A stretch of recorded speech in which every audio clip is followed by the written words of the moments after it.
Question 1. Tell me about yourself. I am 45 years old. I'm married for 14 years and have 3 boys, 21, 14, and 12. They're all in school. The 21's in college, the 14-year-old's in high school, the 12-year-old's in middle school. I enjoy my work. Sometimes I think I'm a workaholic. My hobbies is spending time with my family, my dogs, and outside nature, fishing with my husband, kids at the beach.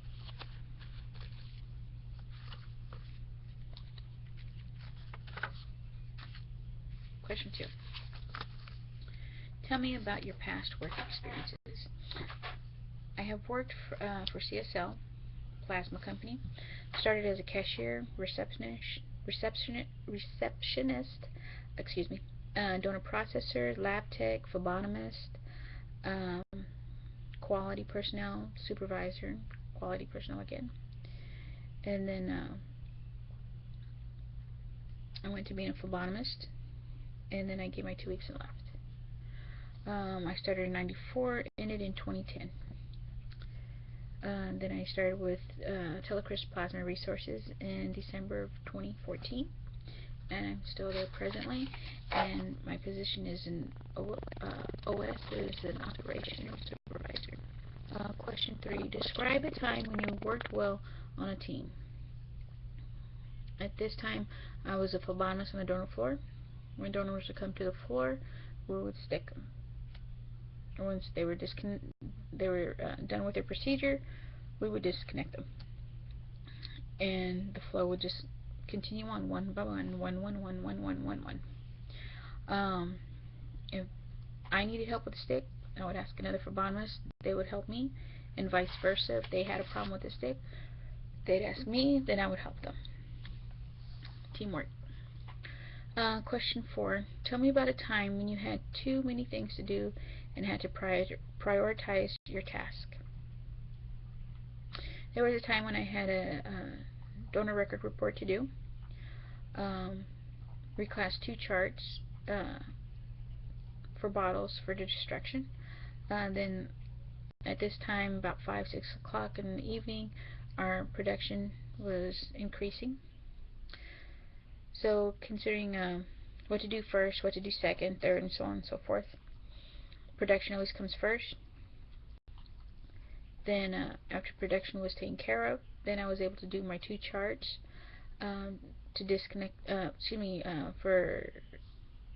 destroy 2 units. Then after that, then I can work on my donor report. And of course, it's 5, 6 o'clock production by the time I do this, and then I'm closing, so I have to do the nightly duties as well, and then I complete my task. Question 5. Tell me about a time when you had to go above and beyond the call of duty. How did you handle the situation?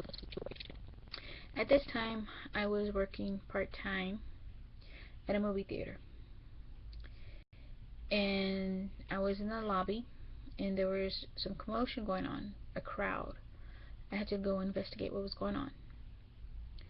Apparently there was a lady having a seizure on the floor. I called to the other assistant manager, asked her to call 911. I went back to the customer on the floor who was having a seizure, pushed her on her side so she would not be able to choke on her tongue. Her family members were there. I instructed for people to move away, to give her air. The family members were just there standing, watching her having her seizure, waiting for it to be over. And they just replied that she always has seizures, it'll be over with. And I am a caring person. They may see this every day, but they just didn't seem to understand the possibilities of what could happen. And it's not her fault for the seizures to happen to her, but I'm just glad I was there for her. And after the incident had happened, it just made me realize that, I wanted to be in the medical field, continue to do what I was doing. Be there for the people. Get to know them, understand them, vice versa. You give them respect. They show you, you show them happiness. You're there for them as much as you can. You know, only your limits can take you. And they'll remember you and know who you are.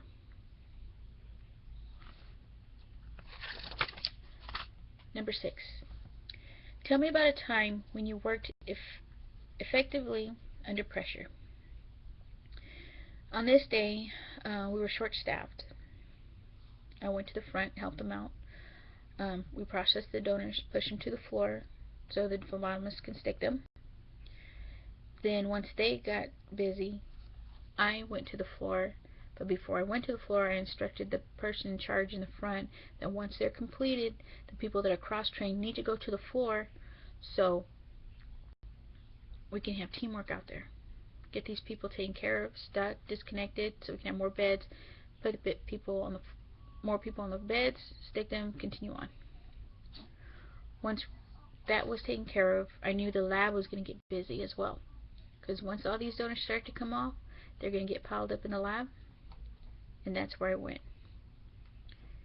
I helped the lab personnel make sure we put the bottles in a timely manner, which we always do, and continued on.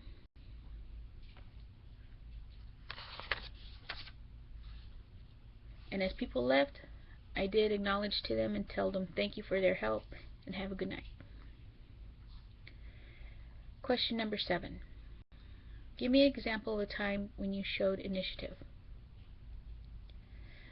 When we receive supplies in the warehouse for our soft goods, whether they're critical or non-critical, meaning non-critical stuff is like gauze, wrap, iodine, glass tops, stuff, things of that sort. Critical stuff is anticoagulant, your sodium chloride, bottles, harnesses, bowls, those sorts. Once we get the vendor comes and drops them off in the back on pallets, I try to make room so we can put those items on the pallets, because we have to remove them from the wooden pallets to the plastic pallets. If there's time, I'll take care of it and take the initiative to do it, so we don't have to pull people from other areas. Let's say if we're busy, I take care of it. I take the initiative, and the job gets done. Donors get processed in a timely manner.